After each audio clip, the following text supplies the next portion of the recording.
අද මම පෙන්වන්නේ ඔයගොල්ලන්ට අපි කරපු තවත් ලස්සන ලොයල්ටි කාඩ් එකක්. මේක මාරම සිම්පල් මාරම ප්‍රීමියම් ලුක් එකක් තියෙනවා මේ කාඩ් එකේ. මේ කාඩ් එක ඇවිල්ලා ෆුල් බ්ලැක් තියෙන කාඩ් එක. ඒ නිසා අපි මැට් ෆිනිෂ් ගහලා තියෙනවා කස්ටමර්ට ඕන වුණා. එතකොට ඒගොල්ලන්ගේ ලෝගෝ එක ෂයිනින් එක තියෙන්නේ. කාඩ් එක බ්ලැක් මැට් ෆිනිෂ් තියෙන්නේ ලෝගෝ එක ෂයිනින් එකක් තියෙන. එතකොට ඒකේ මේ ස්කෙච්කෝ බ්ලැක් හાર્ට්ස් කියන එක print කරලා නැහැ. ඒකේ ලෝගෝ එකක් තියෙන. අපි ඒකට වානිෂ් එකක් ගහලා තියෙනවා. වානිෂ් එකෙන් තමයි ඒකේ ෂයිනින් එකේ එන්නේ. ඒ වගේම මේක මේ ලෝගෝ එක මෙහෙම අල්ලනකොට එම්බොස් වෙලා වගේ තියෙන්නේ. එතන මේ එම්බොස් වෙලා වගේ තියෙන්නේ. උඩට ඉස්සිලා වගේ තියෙන්නේ. මෙහෙම අල්ලනකොට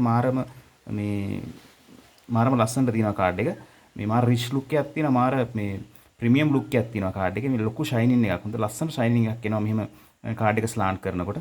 මේ මැට් ෆිනිෂ් එකත් එක්ක අර ස්කෙච්කෝ කියන ලෝගෝ ඒරියා එක විතර ලස්සනට දිලිසෙනවා. එතන ඒ වානිෂ් එකෙන් ගහලා තියෙන හින්දා කාඩ් එකේ රිය එකත් එමය. රිය එකත් සිම්පල් බ්ලැක් තියෙන්නේ. ෆුල් බ්ලැක් තියෙන්නේ. ඒක මැට් ෆිනිෂ් ගහලා තියෙන්නේ. එතකොට ඒගොල්ලන්ගේ පොස් සිස්ටම් එකට මැච් වෙන විදිහට අපි බාකෝඩ් එක දීලා තියෙනවා.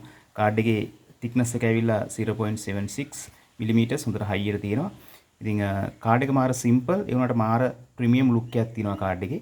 ඉතින් මේ වගේ ලස්සන කාඩ් එකක් කරගන්න ඕගොල්ලන්ගේ ෂොප් එකටත් මේ වගේ ලස්සන කාඩ් එකක් කරගන්න අපිට කෝල් එකක් දෙන්න අපිට මැසේජ් එකක් දාන්න අපේ නම්බර් එක ඩිස්ක්‍රිප්ෂන් එකේ දාලා තියෙනවා.